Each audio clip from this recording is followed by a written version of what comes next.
Nestled in the heart of the Berkshires, deep in the westernmost portion of western Massachusetts, there stands a school that proudly serves the 7 towns of the Central Berkshire Regional School District, as well as many students who choose to attend from surrounding communities. When the school district was officially formed, plans were put into motion to create a new high school that would serve as the flagship for the newly formed district. A school that would represent the intent to unify these mill towns and hill towns under one roof and educate their children during their final 4 years of public schooling. They quickly got to work, breaking ground in 1959, and by 1961, they opened the doors to a brand new high school. They chose to call this school Wahconah. Instead of sticking with the name of the town in which the school resides, Wahconah Regional High School was named after a local legend. Wahconah was the daughter of a Mohican chief who in 1637 wanted to marry her off to a young member of the Mohawk tribe with the hopes of creating stronger ties with their chief. Wahconah, just 16 years old, did not agree with this arrangement as she was in love with a different man, a man by the name of Nesicus. Unlike the young women of her time, she made the difficult decision to stand up to the custom of arranged marriage during a ceremony at the base of what is now called Wahconah Falls.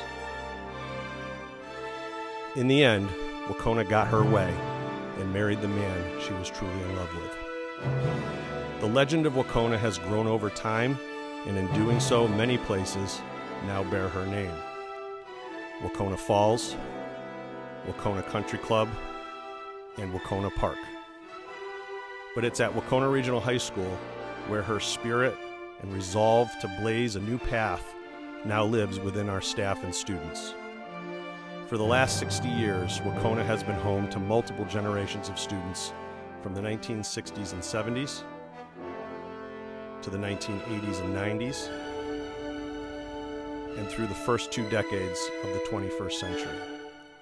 Within the halls of our school, we have learned together, created together, performed together, laughed together, grieved together, celebrated together, and stood together.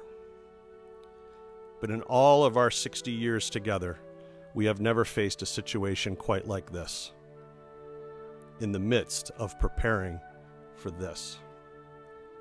But nevertheless, here we are, heading into the new school year in the shadow of COVID-19 and in anticipation of a bright future in a new building next door. We know this won't be easy, but we need to meet the moment and make it work in our favor, just as Wahconah did almost 400 years ago.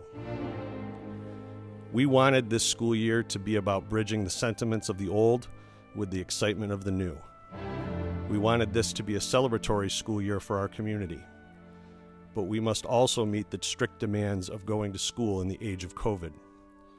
Long ago, Wahconah found a way to overcome her circumstances and did what she needed to do to fulfill her own destiny. So with her spirit in our halls and her courage in our hearts, we will do the same. No school has faced what we are about to face when we return on October 5th. But we are Wahconah, and we know how to push through what impedes us. We know how to rise above what weighs us down, and we most certainly know how to meet the moment. We need to fulfill our obligation as a community to learn together, while also ensuring we live up to our collective responsibility to protect one another. We need to meet the challenge of doing all of this while preparing for our future in a new building right next door. So starting on October 5th, we will meet this moment together.